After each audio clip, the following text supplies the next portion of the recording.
Medyo matagal na akong may problema sa balat sa likod ko, yung parang bungang araw, di ko nga alam kung anong tawag talaga. Basta minsan parang sunburn, minsan parang allergy.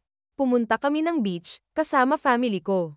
Hindi ko pa masyadong kilala si sister-in-law pero sa mga nakita ko sa kanya, mukhang mabait siya, tahimik lang.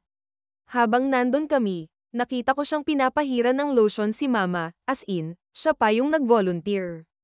Pagkatapos niya kay mama, nagtanong ako kung pwede niya rin akong pahiran sa likod kasi ang hapdi na talaga at hirap akong abutin. Sabi naman niya, okay lang, sabay pahid. Pero pagdating ng gabi, nilapitan ako ni kuya. Nagagalit, sinabi niyang may anxiety si sister-in-law, at isa sa mga struggle niya ay yung hindi siya marunong tumanggi. Tapos dinagdag pa niya na hindi raw tama na pinahawak ko yung problema kong balat sa likod. Na hindi raw siya nurse o ano, kaya parang na-disrespect ko daw siya. Napahiya ako, honestly, kasi hindi ko talaga inisip na ganun yung mararamdaman niya.